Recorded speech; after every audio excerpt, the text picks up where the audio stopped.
হযরতে আমের বিন আনাস রাহমাতুল্লাহ আলাইহি জগৎ বিখ্যাত একজন ওলিয়ে কামেলের নাম হযরতে আমের বিন আনাস। অনেক বড় এক দামি মানুষ। হঠাৎ করে চিন্তা করলেন উনি বিয়ে করবেন। বয়স হয়ে গেছে, জুয়ান পোলাবেন, বয়স হয়ে গেলে আর আব্বাই কয় এই ছেলের জন্য আমার মেয়ে দেখা লাগবে, উলট পালট করার আগে আরে বিয়ে করে দাও। এই চিন্তা নিয়ে উনিও চিন্তা করলেন বিয়ে করবেন, মেয়ে দেখবে। টানা 3 বছর হয়ে গেল, বিভিন্ন মেয়ে দেখে কিছু, কিন্তু মেয়ে দেখার পরে পছন্দ হইল, মেয়ের চরিত্র ভালো মনে হয় না।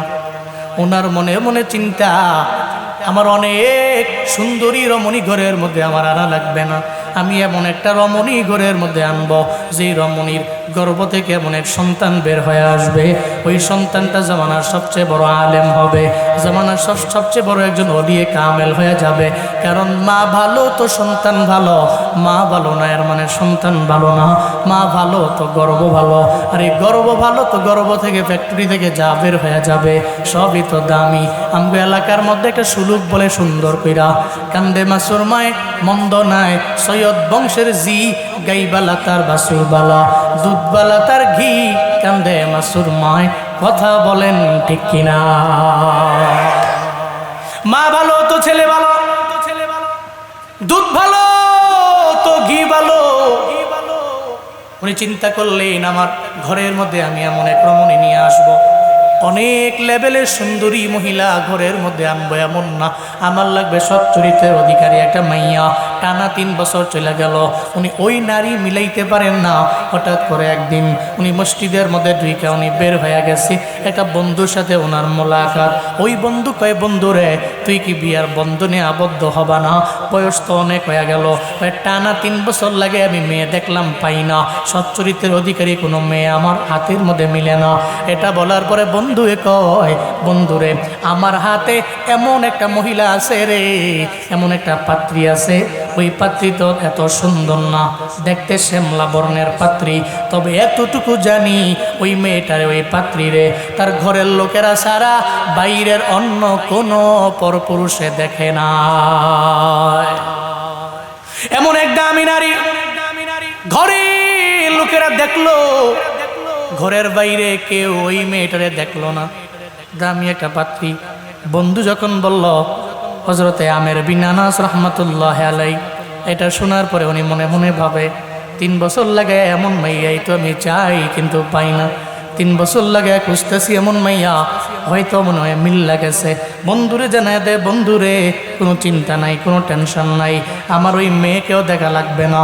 যদি তোমার কথা সত্য হয়, এই মহিলারা সৎ চরিত্রের অধিকারী একটা মহিলা, একটা পাত্রী আমি পেয়ে গেলাম, এটাই তো 3 বছর লাগে আমি খুঁজতে লাগলাম, অসুবিধা নাই, বিয়ে রেডি করে দাও, বিয়ে ঠিক করে দাও। সঙ্গে সঙ্গে বিয়েও ঠিক হয়ে গেল। তো এমন মেয়ে তো আমার ঘরের মধ্যে আমি আনবার চাই। ওই মেয়েকে দেখবারও যায় নাই, একটাবারের জন্য দেখেন নাই, বরং মনের মধ্যে চিন্তা, সচ্চরিত্রের অধিকারী ওই মহিলা আমারে বলল আমার বন্ধু, জীবনেও কোনো দিন আমার বন্ধু আমাকে মিথ্যা বলতে পারে না। এই চিন্তা করে ওই মহিলার সাথে বিবাহ বন্ধনে আবদ্ধ হয়ে গেল। বাসর রাত উদযাপন করা লাগবে, বাসর রাতে ফুলসজ্জা রাতে দুইজনই ঘরের মধ্যে গেল। এই বর্তমানে তো বাসর রাতের মধ্যে পোলাবানেরা নামাজ তো নাই, কোনো আমল তো নাই, রবের দরবারে মুনাজাত দইরা কান্নাকাটিও নাই। কারণ কেমনে কান্নাকাটি করবে? বাসর রাতে গিয়া তো বিয়ে করছে এমন রমণীরে 5 বছর লাগায় মাইয়া লগে প্রেম করছে, আবার ওই মাইয়ারও পাইছে। বাসর রাতে যায় কয়, তুই আমার লগে এত কথা কইয়া লাভ নাই, দোয়াও কইরা লাভ নাই, যা করছি কত 5 বছরই কইরা লাইছি। এমন এমন চিন্তা করে যা করছি কইরাই তুলাইছি, আবার বাসর রাতে কি এর দোয়া টুয়া, তার লেগে এই ফুলাফান্ডি মানুষের মতো মানুষ হয় না। ওই তুমি বিয়া করবা, জুয়ানরা নওজোয়ানরা বিয়ে করবা, বিয়া কইরা বাসর রাতে খালি চিন্তা ভাবনা অন্যদিকে না নিয়া একটু রবের কাছে দোয়া কইরো, এই দোয়াটা ফায়দা হবে, দাম্পত্য জীবন সুখের হবে, এই সন্তানগুলো যেটা বের হবে এটা মানুষের মতো মানুষ হয়ে বের হবে। কথা বলেন ঠিক কিনা বলেন? আল্লাহ যে নৌজুয়ানগুলো আজকের এই মাহফিলে আইছে, শীতকালে বউটো নাই, তুমি অচিরে ব্যবস্থা করে দিও। আমিন দি জুড়ে কইছ, এই আমিনটা জুড়ে হইছে, এটা বলে বেশি দ্রুত কবুল হইতো নাকি? আল্লাহ কবুল করেন, সকলে পড়ে না আমিন।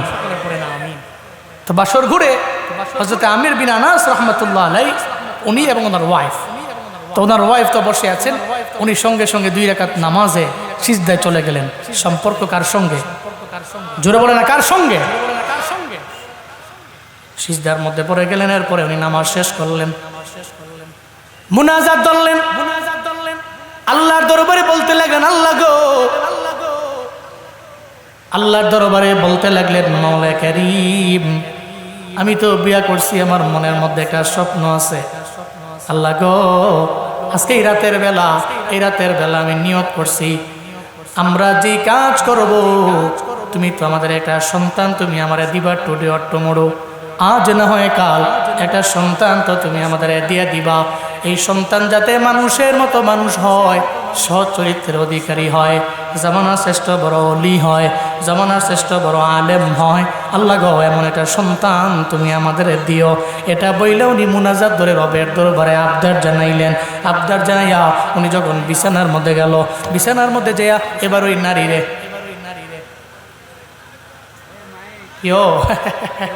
সারছে রে, এই করতেছে কি অবস্থা হইল। আল্লাহ সহজ করেন, সকলে পড়েন আমিন। আচ্ছা যাই হোক, হাতে যেহেতু আমার সময় কম, কইতে তুই শেষ করতে হইব ইনশাআল্লাহ। হ্যাঁ, আপনারা আছেন তো নাকি? জোরে কোন মারহাবা, কোন সুবহানাল্লাহ, জোরে আলহামদুলিল্লাহ, চিল্লে আল্লাহু আকবার, লিল্লাহে তাকবীর।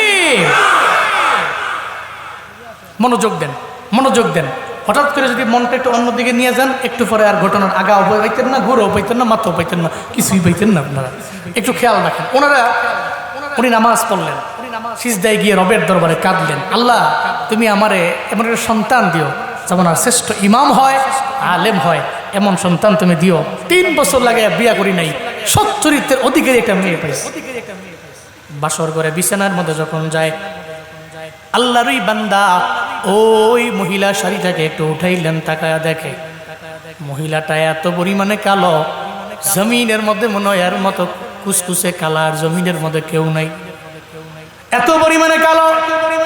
উনিও দেখা অবাক হয়ে গেল, রে আমার বন্ধু তো আমারে কইছে আমার বউ আমার হবে শ্যামলা, পাতিটা শ্যামলা, শ্যামলার কালা তো এক না, আবার এমন কালার কালা পাতিলার তলার চাইতো বেশি কালা। এই কালারে লইয়া আমি সংসার কেমনে করবো, মাথা মুতাই তো নষ্ট। কারণ কালা মহিলা এমন কালা, শ্যামলা হইলে তো মানা যায়, এত কালা। উনি দেখার পরে সঙ্গে সঙ্গে হার্ট ফিল করবে ভাব, কারণ বাসারাতে বিছানার মধ্যে দিয়া দেখে কালা, লাভ দিয়ে বের হইয়া চলে গেল। উনি ঘর থেকে বের হইয়া আল্লাহর দরবারে বলতে লাগলো, আল্লাহ তুমি এটা কি করলা? আমি 3 বছর লাগে মেয়ে দেখতে লাগলাম, কিন্তু মিলাইতে পারি না রে মাওলা।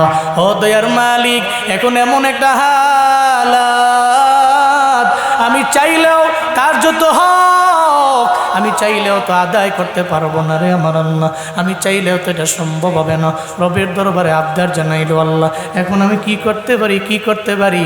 সে তো এত কালো, আমার বন্ধু তো আমারে কয় নাই, আমিও তো মেয়েরে দেখবার যাই নাই, আমার বন্ধুর কথা মাইনা আমি তো বিবাহ বন্ধনে আবদ্ধ হয়ে গেলাম, আবার সে এখন আমার বিবিও হয়ে গেল। এবার ওই মহিলাটা যখন দেখে স্বামী ওনারে দেখা দৌড় দিয়া বের হয়ে চলে গেল। মহিলা মনে মনে কয়, আল্লাহ গো, আজকে আমি কালা দেখা আমার স্বামী আমার কাছ থেকে দূরে সরে গেছে, তবে মাওলা রে, আমার তো জীবনে কোনো দিন কোনো পর পুরুষে আমার দেখলো না, আবার আমার সিনার মধ্যে তো 30 পারা কোরআনও আছে। সুবহানাল্লাহ, জোরে কয় না। আল্লাহর দরবারে বলতে লাগলো, আল্লাহ গো, আমি জানি আমি কালো, তুমি বানাইছো, তুমি তোরে সুন্দর বানাইছো, আমারে কালো বানাইছো। মাওলা রে, তুমি তো বান্দারে কালো বানাও, তুমি তো বান্দারে সুন্দর বানাও। রব্বে করিম, আমার সিনার মধ্যে 30 পারা কোরআন আছে, আমি তো কালো হতে পারি, কিন্তু আমি তো তোমারে ডরাই, আমি তো তোমারে ভয় করি, আমি তো তোমারে পাওয়ার জন্য আমি আমার জমিনের মধ্যে আমি চলি, তোমারে পাওয়ার জন্য জমিনের কোনো কারোর সঙ্গে তো আমার দেখা হয় নাই, আমার মোলাকাত হয় নাই। রবের দরবারে বলল, বইলা চলে গেলেন, যা দেখে ঘরের একটা আঙ্গিনের মধ্যে বসে রয়েছে ওই যে যেই স্বামীরে ধইরা আনলেন, স্বামীরাই না কয়, স্বামী আপনি আমার প্রতি রাগ কইরেন না, আমার প্রতি ক্রোধান্বিত হইয়েন না, আমারও তো কোনো দোষ নাই, হয়তো আমারে আপনার পছন্দ না হতে পারে, কিন্তু আমি তো চাই না বিবাহ হয়ে যাওয়ার পরে আমার এই বন্ধনটা ছিন্ন হয়ে যাক। দুইজনে মিললাম, কথাবার্তা সাপেক্ষে সব একসাথে হইলেন। এরপরে যখন রাত চলে গেল, সকাল হয়ে গেল, নামাজের জন্য চলে গেলেন। হজরতে আমের বিন আনাস রহমাতুল্লাহ আলাই নামাজে চলে গেলেন। এদিকে বিবিও নামাজের মধ্যে দাঁড়ায় গেল।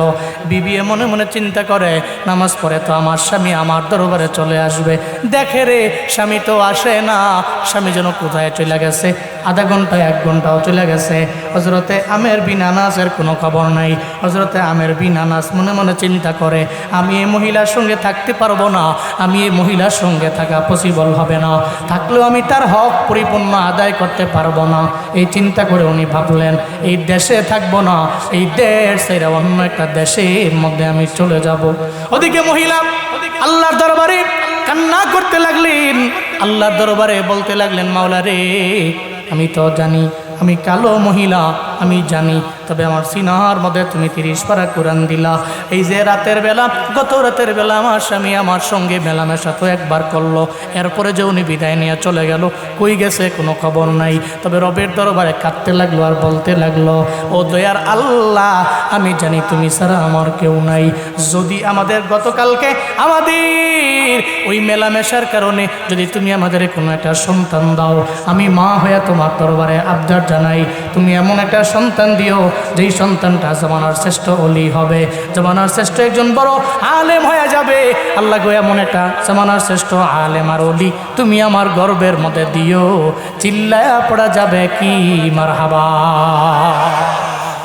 মহিলা আল্লাহর দরবারে আবদার জানাইছে। ওদিকে আমের বিন আনাস নামাজ পড়ে চলে গেছে, এই দেশে আমি আর থাকবো না, কারণ ওখানে গিয়ে আমি তার হক পরিপূর্ণ আদায় করতে পারবো না, দেশ ছেড়ে বিদায় নিয়ে অন্য দেশে চলে গেছে।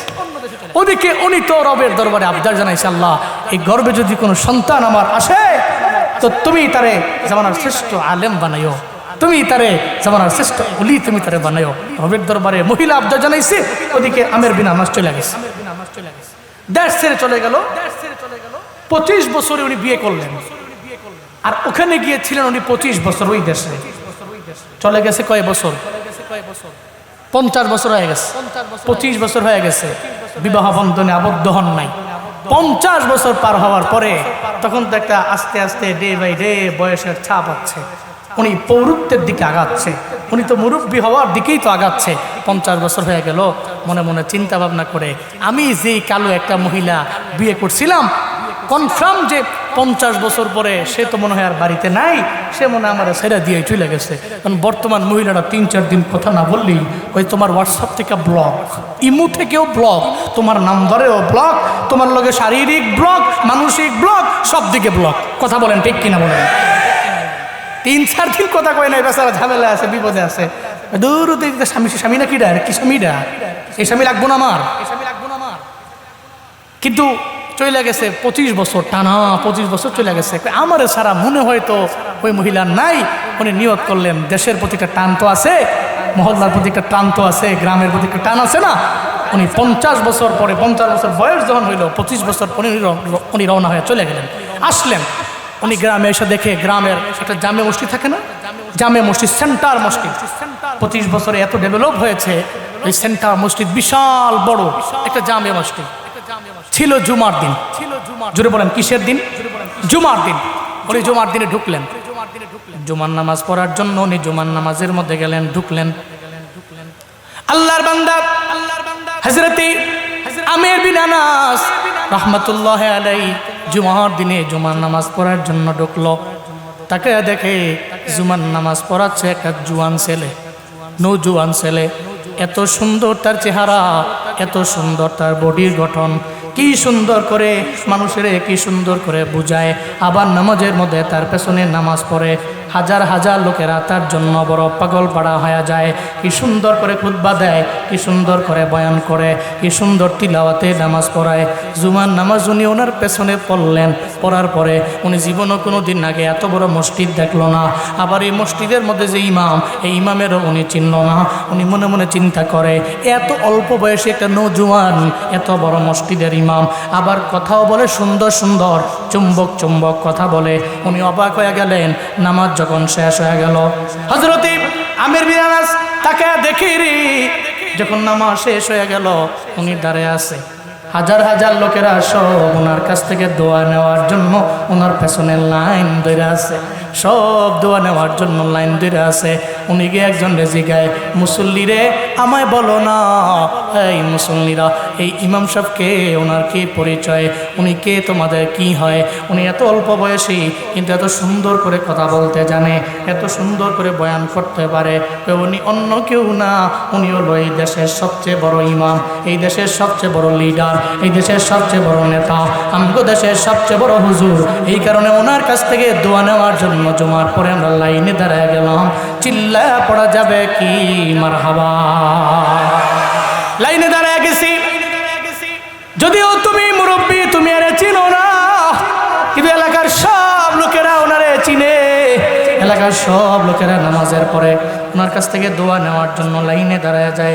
হযরতে আমির বিন আনাস অবাক হয়ে গেলেন, চিন্তায় পড়ে গেলেন, ছেলেটার সঙ্গে আমার তো একটু মোলাকাত হওয়ার দরকার, কারণ আমি তো এই এলাকার বাসিন্দা, এই ছেলের সঙ্গে হবে আমার মোলাকাত। উনি অপেক্ষায় রইলেন। আসরের নামাজের পরে ওই মসজিদের মধ্যে বুখারীর দর্শ নিয়ে উনি কিতাব নিয়ে সামনে বসলো। তাকে দেখে রে, ওনার সামনে শুধুমাত্র একজন দুইজন না, হাজার হাজার ছাত্র মসজিদের মধ্যে। ওনার ছাত্র, আবার এমন ছাত্র আছে যেই ছাত্র ওনার চাইতেও বয়সে অনেক পরিমাণে বড়, ওই নৌজওয়ানের চাইতেও বড়। শিক্ষকের সাথে শিক্ষকের সাথে কম্পেয়ার করলে তুলাবাদের মানে ছাত্রদের বয়সও অনেক বড়। উনি আরো অবাক হয়ে গেলেন। উনিও গিয়ে ওই জায়গার মধ্যে বসে পড়লেন। উনিও বসে বললেন, চিন্তায় পড়লেন, এত বড় মসজিদ, মসজিদের ক্ষতি পাইলাম, নৌজওয়ান, এমন এক নৌজওয়ান পাইলাম। আবার ওই নৌজওয়ান নামাজ পড়াইয়া আসরের নামাজের পরে এই জায়গার মধ্যে বসে রইল। আবার নৌজওয়ানের সামনেও তার বয়সের চাইতেও বড় তার অনেকগুলা ছাত্র। যা কয়, একটু বলো না, একটু বলো না রে, উনি কে, ওনার পরিচয় কি? আবার ওনার সামনে ওনার চাইতেও বয়সে বড় অনেক ছাত্র দেখা যায়। কয় উনি তো অন্য কেউ না, ওনার দর্শের জন্য শুধু আমরা না, ওনার দর্শের জন্য সারা জগতের মানুষেরা ওনার কাছে একটু বসার জন্য, ওনার দর্শের কিতাবে একটু দর্শ নেওয়ার জন্য সারা দেশের জনগণরা, পাবলিকরা, শিক্ষার্থীরা সবাই এসে বসে থাকে। উনি জগতের সবচেয়ে বড় ইমাম, ইমাম মালিক রহমাতুল্লাহ আলাইহি। চিল্লা পড়া যাবে কি মারহাবা? উনি তো ইমাম মালিক। অবাক হয়ে গেল।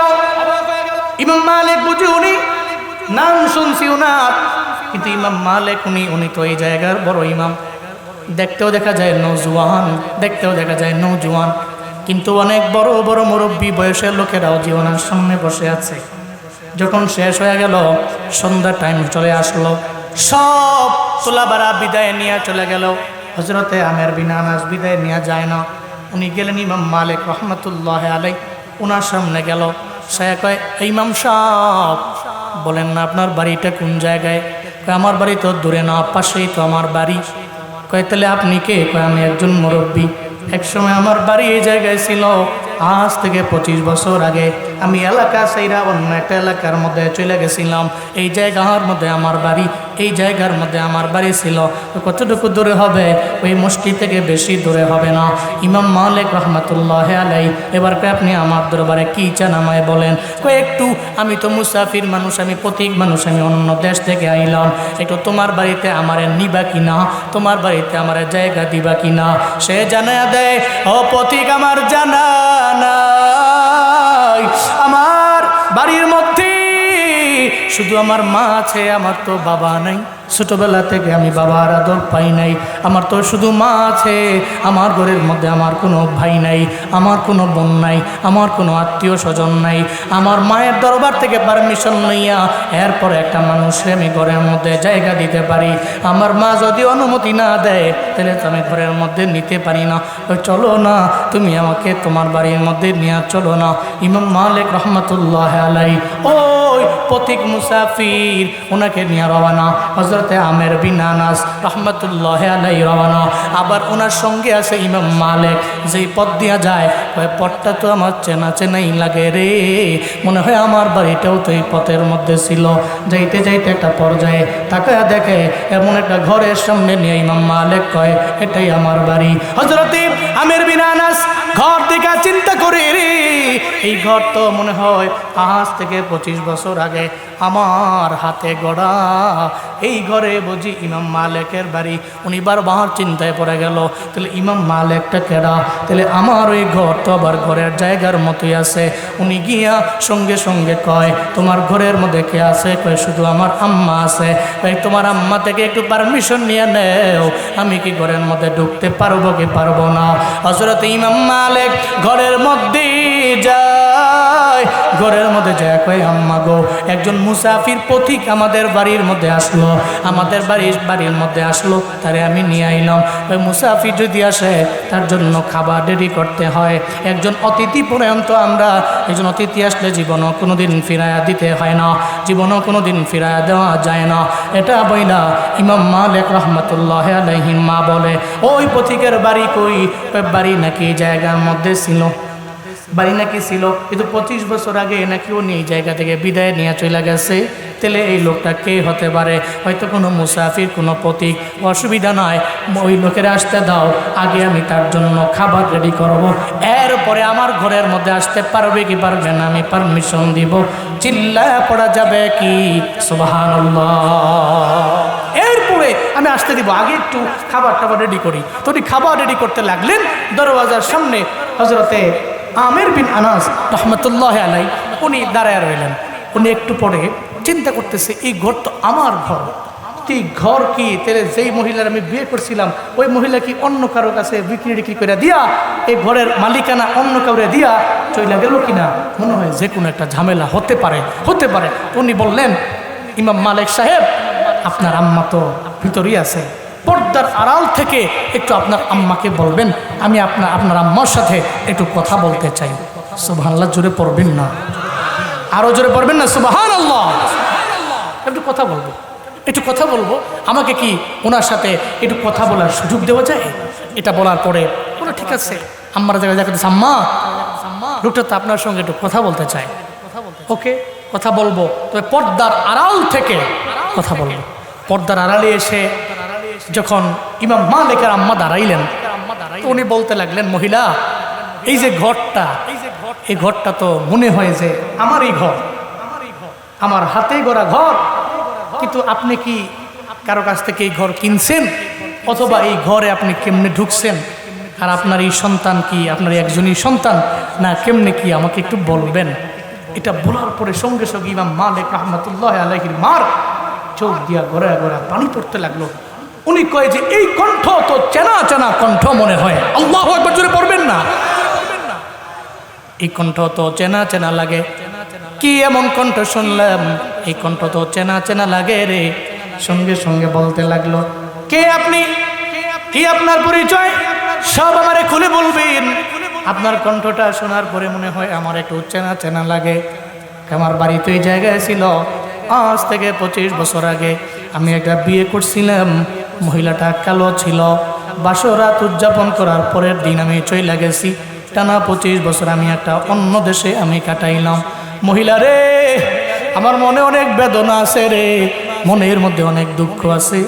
এই কারণে আমি 50 বছর হয়ে গেছে, আমি তো কবরের দিকে আগাইতেছি, আমি তো জমিনের মধ্যে থাকতে পারবো না। এই কারণে আমি আমার বাড়িটা দেখার জন্য এই জায়গায় আসলাম। জামে মসজিদে আসার পরে নওজোয়ান ওই যুবকের বক্তৃতার মায়ায় পড়ে গেলাম।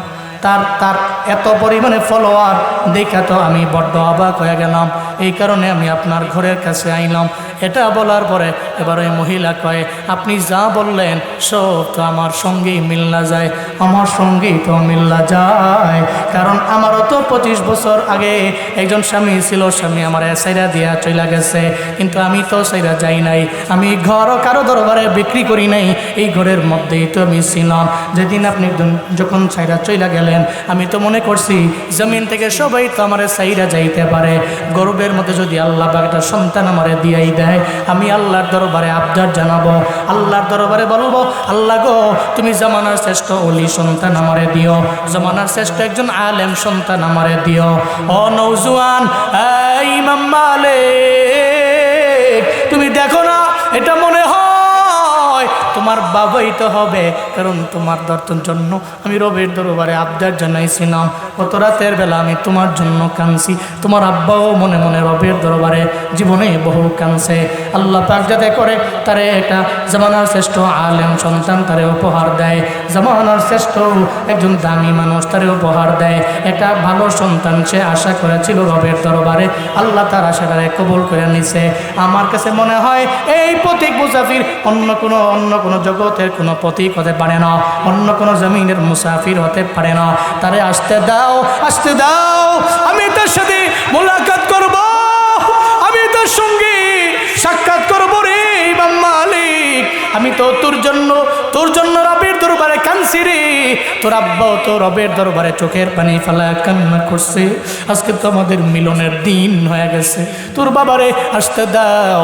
বাবা ঘরের মধ্যে ঢুকলো, বাবা মা দুইজনে জড়াইয়া দুই স্বামী স্ত্রী চোখের পানি ফেলা কান্না করু, কয় বিবি রে আমি তোমার মনের মধ্যে আঘাত দিয়া দিলাম, কিন্তু আমার আল্লাহর পরিকল্পনা তো বুঝা আমার জন্য কষ্ট হয়ে গেল। আমি আল্লাহর দরবারে বলছিলাম, আল্লাহ গো তুমি আমার এমন একটা সন্তান দিও যেই সন্তান জামানার শ্রেষ্ঠ ইমাম হয়ে যাবে, যেই সন্তান জামানার শ্রেষ্ঠ আলেম হয়ে যাবে। আল্লাহ যে আমার দোয়া কবুল করে নিছে, আল্লাহ যে আমার দোয়া কবুল করে নিছে, এটা জীবনে কোনোদিন আমি চিন্তাও করতে পারি নাই। বিবি কয়, স্বামী রে আমি তো কালো মহিলা ছিলাম, আপনি তো আমার সাইরা দিয়ে চলে গেছেন, কিন্তু আমার মনের মধ্যে তো আপনি সারা জিন্দেগি ছিলেন, আমি আপনারে পাই নাই। আমার ঘরের মধ্যে এমন একটা সন্তান আল্লাহ পাক দিছে, তার নাম হলো ইমাম মালিক। একটু দেখেন না, যেই সন্তানটার পেছনে লাখো লাখো হাজার হাজার মানুষেরা ওনাকে ফলো করে, ওনার দর্শে বসার জন্য পাগলের মতো হয়ে যায়, বুড়া ছাত্ররাও ওনার জন্য পাগল হয়ে যায়, ওনার পেছনে জুমার নামাজ পড়ার জন্য, জুমার খুতবা শোনার জন্য হাজার হাজার মানুষ সেন্টার মসজিদে, ওই জামে মসজিদের মধ্যে পানি জমায়। এটা হতে পারে ইমাম মালিক, কিন্তু এটা হলো আপনার সেই চোখের পানি দুয়ার আপনার ছেলে। চিল্লা পড়া যাবে কি মারহাবা? এটা আপনার ছেলে, যেই দোয়াকে আপনি রবের দরবারে বলছিলেন, আল্লাহ তুমি আমার এমন একটা ছেলে দিও যে ছেলেটা জামানার শ্রেষ্ঠ ইমাম হবে, জামানার শ্রেষ্ঠ বড় আলেম হবে, এমন সন্তান তুমি আমারে দিও। আমার দোয়াও তো আল্লাহ খালি ফিরাইয়া দেন নাই, আপনার দোয়াও আল্লাহ পাক খালি ফিরাইয়া দেন নাই। ইমাম মালিক রে আমার গর্ভের মধ্যে আল্লাহ পাক রব্বুল আলামিন দিয়েছেন। সুবহানাল্লাহ কি জোরে পড়া যায় না? মিলিত হয়ে গেলেন বাবা ছেলে, মিলিত হয়ে গেল মা। চিল্লায় বলেন খেলাকার, জোরে বলেন না খেলাকার। এটা আল্লাহ চাইলে সম্ভব, আল্লাহ পরিকল্পনা আপনি বুঝতেই পারবেন না, কারণ সুপ্রিম পাওয়ারের মালিককে। জোরে বলেন সুপ্রিম পাওয়ারের মালিককে। এই জন্য যিনি সুপ্রিম পাওয়ারের মালিক, সর্বময় ক্ষমতার মালিক, উনি চাইলেই তো সব সম্ভব। ওনার সাথে গাদ্দারি করা যায় না, বিনয়ী হওয়া লাগে। বিনয়ী হবেন, আল্লাহ আপনার জিন্দেগির গুনাহ মাফ করবেন, আপনার স্বপ্ন বাস্তবায়ন করবেন, আপনার মনের আশা পূরণ করবেন। আপনি গাদ্দারি করবেন তো ফেরাউনের মতো অবস্থা হবে, তো নমরুদের মতো অবস্থা হবে, তো কারুনের মতো অবস্থা হবে, আবু জাহালের মতো হবে, উতবার মতো হবে, সাইবার মতো হবে, ওয়ালিদ ইবনে মুগিরার মতো হবে। কিন্তু আপনি বিনয়ী হবেন, আপনার দাম ডে বাই ডে বৃদ্ধি করে দিবেন কে? আরো জোরে বলেন কে? আল্লাহ সেটাই বলছেন, فَيَغْفِرُ لِمَن يَشَاءُ وَيُعَذِّبُ مَن يَشَاءُ وَاللَّهُ عَلَى كُلِّ شَيْءٍ قَدِيرٌ। আল্লাহ পাক বলেন, বান্দারে আমি আল্লাহ চাইলেই যে কোনো বান্দারে আমি আল্লাহ চাইলেই ক্ষমা করতে পারি, আবার চাইলে আমি আল্লাহ আযাবে গ্রেফতার করতে পারি। কারণ বান্দা দুনিয়ার মানুষ মাফ করতে গেলে জবাবদিহিতার কাঠগড়া আছে, আরও 40 জন্মে জবাব দেওয়া লাগে। আমি মাওলার কোনো ছেলেও নাই, আমি আল্লাহর কোনো মেয়েও নাই, আমি আল্লাহর কোনো পুত্র নাই, আমি আল্লাহর কোনো নাতিও নাই, আমার মাও নাই, আমার বাবাও নাই। সূরা ইখলাসের মধ্যে রবের পরিচয় আছে না নাই? জোরে বলেন আছে না নাই? সবাই আমার সঙ্গে পড়েন, কুল হুয়াল্লাহু আহাদু লিল্লাহুস সামাদ লাম ইয়ালিদ ওয়া লাম ইউলাদ ওয়া লাম ইয়াকুল লাহু কুফুয়ান আহাদ। চিল্লা পড়েন আল্লাহু আকবার। আল্লাহ পাক বলেন, এটা আমার পরিচয়, এটা আমার তারিফ। আমি আল্লাহ একক, আমি আল্লাহ তো মুখাপেক্ষী। দুনিয়ার মানুষেরা বিভিন্ন জায়গায় যাওয়া লাগে, দুনিয়ার মানুষেরা কাজের জন্য লেবার লাগে, দুনিয়ার মানুষেরা কাজের জন্য শ্রমিক লাগে। এই বান্দা, তুমি যত বড় যেই হও না কেন, যে কোনো একটা কাজের জন্য তোমার অন্যের দরবারে যাওয়া লাগবে। তুমি তো মুখাপেক্ষী। আমি আল্লাহ তো এমন মাওলা রে, আমি আল্লাহ তো কারো দরবারে যাওয়া লাগে না। আল্লাহুস সামাদ, আল্লাহ হচ্ছে অমুখাপেক্ষী। লাম ইয়ালিদ, কাউকে আল্লাহ পাক জন্ম দেন নাই। ওয়া লাম ইউলাদ, আল্লাহ কারো থেকে জন্ম নেন নাই। এর মানে আল্লাহর ছেলেও নাই, আল্লাহর কোনো মেয়েও নাই। ওয়া লাম ইউলাদ, আল্লাহ পাক কারো থেকে জন্ম নেন নাই। এর মানে আমার আল্লাহর মাও নাই, আমার আল্লাহর বাবাও নাই, আমার আল্লাহর দাদাও নাই, কোনো বংশ নাই। তাহলে আমার আল্লাহর সাথে কোনো বান্দার কোনো সমকক্ষ নাই। আল্লাহ পাক বলে, গোলামেরা, আমি আল্লাহ যদি চাই হাসরের ময়দানে আমি আল্লাহ তোরে মাফ করে জান্নাতের মধ্যে দিয়ে দিব। আমি আল্লাহ কারো দরবার থেকে জবাবদিহি করা লাগবে না, আমি আল্লাহ কারো দরবারে দাঁড়ানো লাগবে না। ফায়া গফিরুল লিমান ইয়াশা, চাইলে আমি আল্লাহ মাফ করে দিতে পারবো। এই বলেন না, আল্লাহ যদি আপনারে আমারে মাফ করে দেয়, কারো দরবারে অনুমতি নেওয়া লাগে? জোরে বলেন লাগে? বনি ইসরাইলের এক আল্লাহর বান্দা, যেই বান্দা গুনাহ করতে করতে করতে পাহাড় পরিমাণ গুনাহ করে ফেললো। এমনকি তার হাতের তাকাইলে গুনাহ, তার পায়ে তাকাইলে গুনাহ, তার চোখে গুনাহ, তার পুরা বডিতে গুনাহ গুনাহ দিয়া ভরা। আল্লাহর ওই বান্দা ইন্তেকালের আগে চিন্তা করলো, রবের ভয় নিয়া আমি আল্লাহর সামনে কেমনে দাঁড়াবো। চিন্তায় পড়ে গেল আল্লাহর ওই বান্দা। এখন কয়, এই আমার ছেলেরা, আমার ইন্তেকালের পরে আমারের মধ্যে, আমার এক কবরের মধ্যে গিয়া দাফন করবা না। স্বাভাবিকভাবে কবরের মধ্যে মানুষকে দাফন করা হয়, আমারে সেভাবে দাফন করতে পারবা না, সেভাবে আমারে দাফন করবা না। বরং আমার ইন্তেকালের পরে আমারে আগুনের মধ্যে ফালা পুইরা আমারে সারকার করে দিবা। ছাইগুলোরে ভাগ করবা দুইটা, একটা ভাগ আসমানে বাতাসের সঙ্গে উড়ায় দিবা, আর একটা ভাগ তোমরা নদীর মধ্যে পানির মধ্যে বাসায় দিবা। জোরে বলেন, ছাই ভাগ করার জন্য কয়টা? দুইটা ভাগ করবা, দুইটা পুরবা, সারখার করবা সমস্ত ছাইগুলারে। এক ভাগ ছাই আসমানে উড়াই দিবা, আর এক ভাগ ছাই তোমরা নদীর মধ্যে পানিতে ভাসায়া দিবা। সন্তানের কাছে একটা বাবার আবদার, বলেন তো এটা কি হালকা না ভারী? এটা জীবনের সন্তানের দ্বারা সম্ভব? সন্তানকে, আব্বা এটা কেমনি সম্ভব? আপনি আমগরে বড় করছেন, লালছেন পালছেন, আপনার মাধ্যমে আসমান দেখলাম, জমিন দেখলাম, সব দেখলাম, অথচ এখন যদি আপনি কন আপনার ইন্তেকালের পরে কবরে না দিয়া আপনাকে আমরা আগুনে পুরে সরকার কইরা এই ছাইগুলোকে দুই ভাগ করে ভাসায়া দিব, উড়াইয়া দিব, এটা কেমনে সম্ভব? আব্বাই কয়, ওসিয়ত যা করছি তা মানাই লাগবে। কারণ মৃত ব্যক্তির ইন্তেকালের পরে ওসিয়তটা অফকোর্স তার সন্তানাদির মানা লাগবে, তার যারা উত্তরাধিকারী আছে তারা সবাই মানাই লাগবে। তাহলে আমি যা ওসিয়ত করছি মানতে হবে, কিছু করার নাই। ইন্তেকাল করলেন, ইন্তেকাল করার পরে ওনাকে আগুনে পুরলেন, পুরে সরকার বানায়া ছাইগুলোকে ভাগ করলেন কয়টা? জোরে বলেন কয়টা? দুইটা ভাগ করলো। এক ভাগ ছাই আসমানে বাতাসের সঙ্গে উড়াইয়া দিল, আর এক ভাগ ছাই নদীর মধ্যে ভাসায়া দিল। আচ্ছা বলেন, এই যে লোকটা রবের ভয় নিয়া, আল্লাহর ভয় নিয়া লোকটা যে তার সন্তানগণকে বলল যে তোমরা এই ছাইগুলোকে ভাসায়া দিবা, উড়াইয়া দিবা, এই ব্যাপারে পৃথিবীর কোনো ব্যক্তি তার মনের খবর জানে না। তার মনের খবর জানে কে? আরো জোরে বলেন, কে জানে? আল্লাহ পাক রব্বুল আলামিন জানায়া দিলেন, এই আসমানের বাতাস, তুমি তো আমার কথা মানো। বাতাস রে, বান্দার ছাইগুলো রে তুমি উড়ে উড়ে বিভিন্ন জায়গায় নিয়ে যাও না। এই নদীর পানি, তুমি আমার কথা মানো রে। নদীর পানি বান্দার ছাইগুলো রে ভাসায় ভাসায় বিভিন্ন জায়গার মধ্যে নিয়ে যাও না।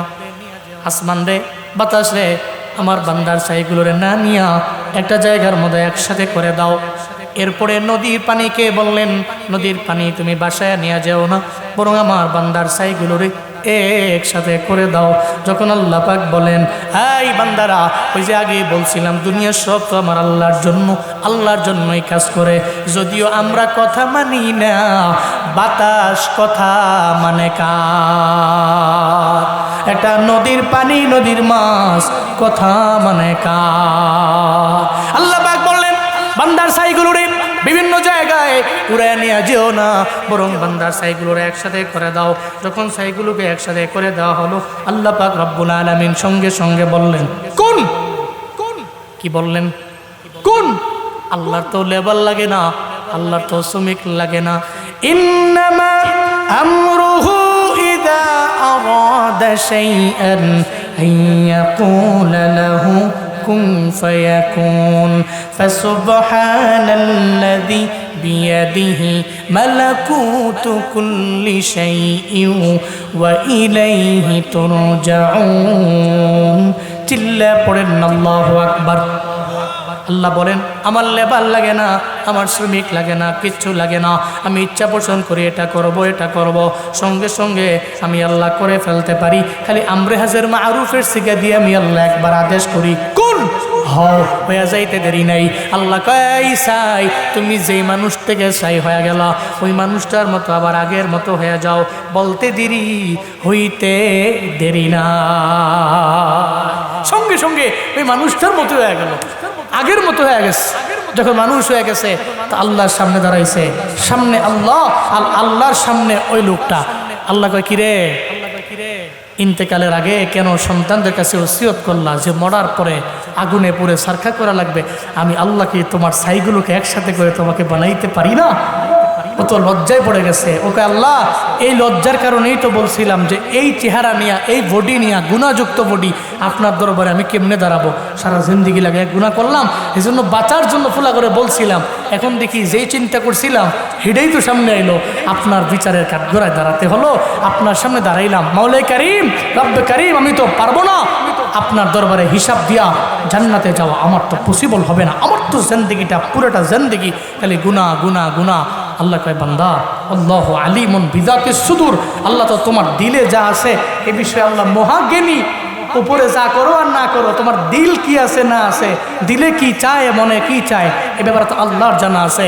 বান্দা রে, তুই যেই দিলের মধ্যে রবের ভয় নিয়া তুই বললা যে আল্লাহর ভয় নিয়া আমাকে তোমরা পুরা সরকার করে ছাইগুলোরে ভাসায় দিও, তোমার ওই রবের ভয়টা রবের দরবারে গ্রহণযোগ্য হয়ে গেছে। যাও, আমি আল্লাহ মাফ করলে কারো দরবার থেকে পারমিশন নেওয়া লাগে না, অনুমতি নেওয়া লাগে না, চাইলেই তো আমি আল্লাহ মাফ করতে পারি। ফেরেশতারা সাক্ষী থাকো, এই ব্যক্তিকে আমি আল্লাহ মাফ করে দিলাম, বান্দাকে মাফ কইরা আমি আল্লাহ জান্নাত দিয়া দিলাম। সুবহানাল্লাহকে জোরে পড়া যায় না? আরো জোরে পড়া যায় না? আল্লাহু আকবার। এজন্য আল্লাহ চাইলেই ক্ষমা করতে পারে কি পারে না?